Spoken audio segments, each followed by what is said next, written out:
You owe me $3,000 for swimming in your own backyard lake. Imagine that's the first thing you hear on a Tuesday morning.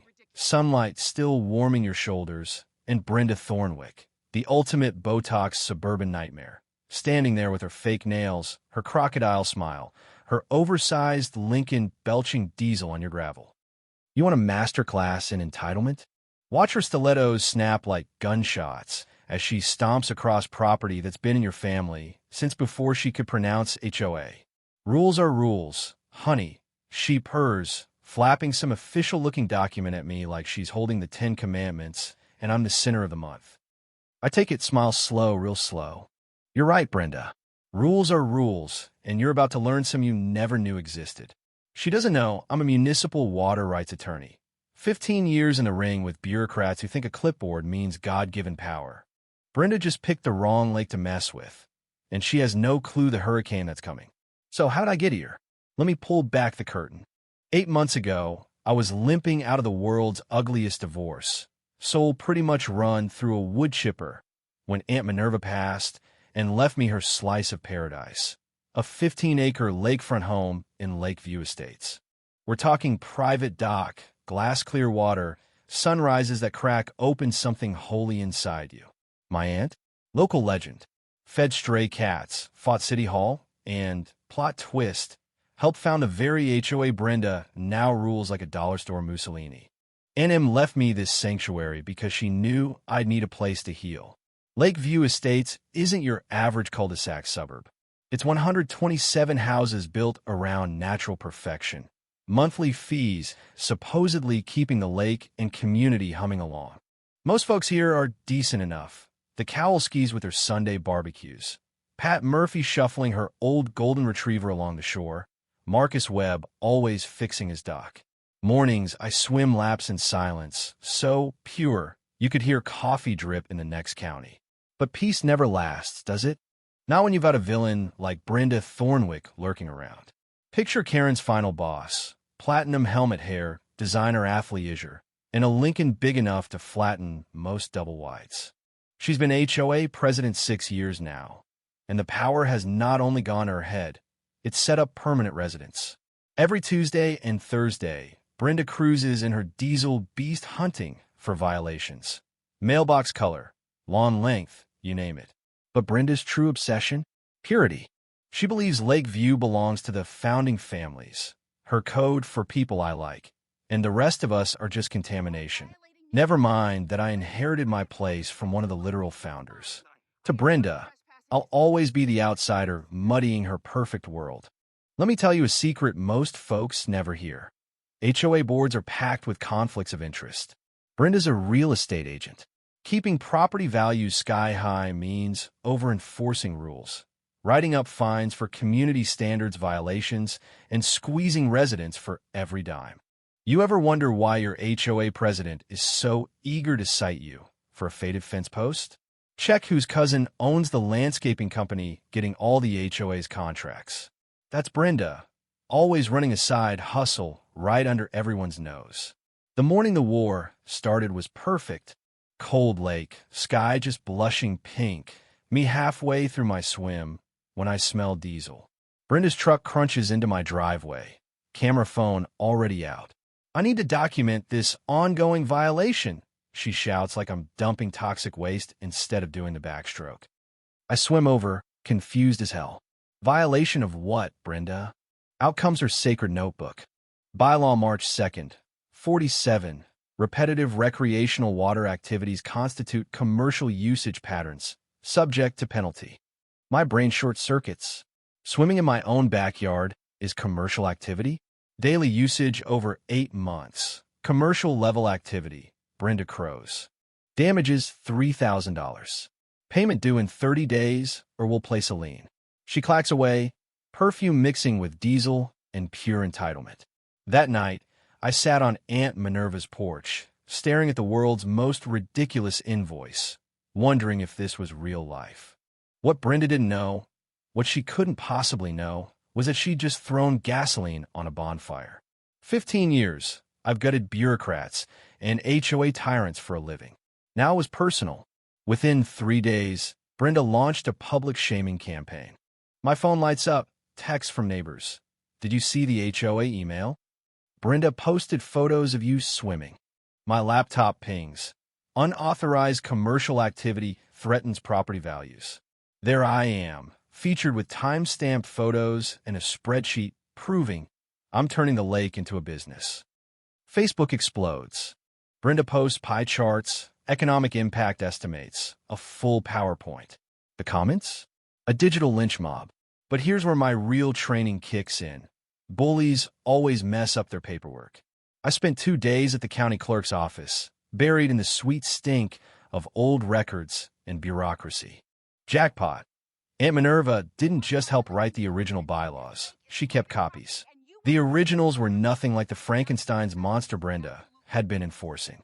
Mysterious amendments, never properly voted on, had expanded Brenda's power and pumped cash into the HOA's accounts. Oh, and those pool maintenance fees? $85 a month, every household for 6 years, on a lake that's self-sustaining. That's $34,000 a year for a pool we don't have. And the landscaping contractor collecting those checks? Derek Thornwick Landscaping, Brenda's brother-in-law. The irony hit me hard. Brenda, who accused me of unauthorized commercial activity, had been running her own fraud operation for years. I printed everything, packed a folder thicker than a Bible, and showed up at the next HOA meeting ready for war. 47 neighbors squeezed into folding chairs, the air thick with nerves and industrial carpet cleaner. Brenda perched at the front, flanked by her loyalists. Before we address Mr. Riverside's situation, she spat my name like a curse. I propose a special assessment for urgent lake management, $500 per household. The crowd grumbled. Pat Murphy, bless her, asked, "What improvements?" "The lake looks fine to me." That was my cue. I stood, let the documents rustle, and asked, "Why are we paying pool maintenance fees for a pool we don't have?" The silence was so thick you could choke on it. Brenda's face cycled through every color in the Crayola box. "Those fees are for specialized maintenance," she stammered. "Professional oversight of aquatic systems." "You mean this natural spring-fed lake that's been clear since the Ice Age?" "Provided by Derek Thornwick Landscaping." "Any relation to our president?" I asked. The crowd burst into applause, slow at first, then rolling thunder. Brenda slammed her gavel and fled the room. Within 48 hours, Brenda retaliated. Emergency board meetings at impossible hours. Violations for unauthorized dock modifications for the safety ladder I installed. Fines for disturbing community wildlife because, apparently, my swimming traumatized the ducks. Certified mail arrived with demands for $4,500 in fines and $350 in hour legal fees, all retroactive. Her attorney? Thornwick and Associates, her cousin. But here's where fate turned. That afternoon, Pat Murphy knocked on my door, hands trembling, holding an envelope. "Your aunt made me promise to give you this, if anyone ever tried to steal the lake." Inside, documents proving the lake was never HOA property.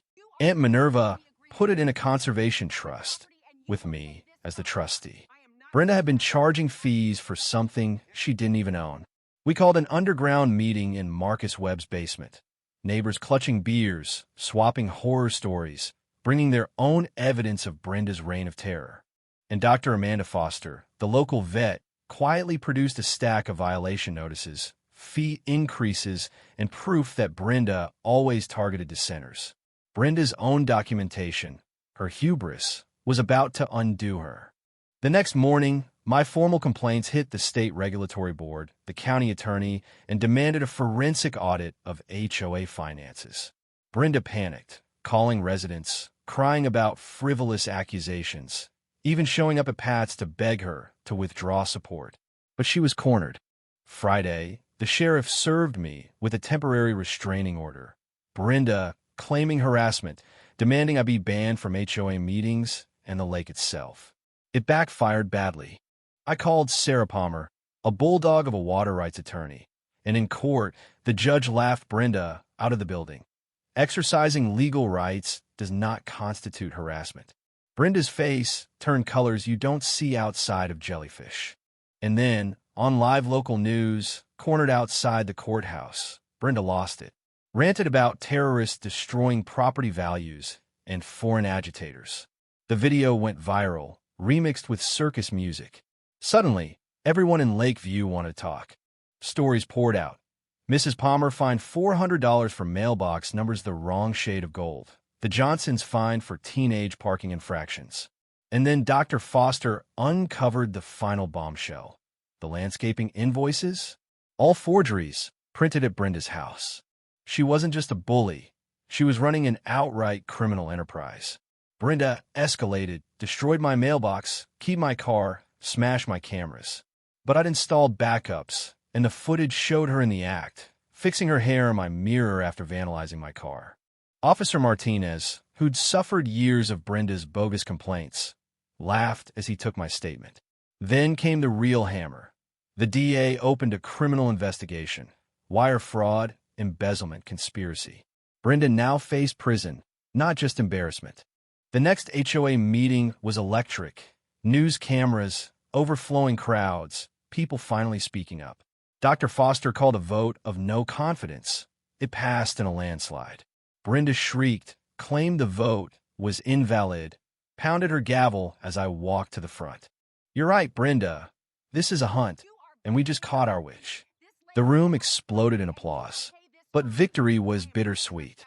In my attic, I found the original trust documents, Aunt Minerva's handwritten letter, and proof that lake access fees, if I enforced them at market rate, could bankrupt families. Brenda owed $31,000 in back fees herself. Aunt M's words haunted me. Power corrupts, but Mother Nature doesn't recognize imaginary authority. The lake belongs to the earth first, community second, tyrants never. I had a choice: use my new power to crush the neighborhood, or build something better. With Sarah's help, I set conservation fees at just $200 per household, enough to fund real environmental programs, not anyone's pocket. Brenda's mansion, though, assessed $5,200 per year for environmental damage. Mathematical justice. Cassie Rodriguez from Channel 7 News live-streamed the whole thing.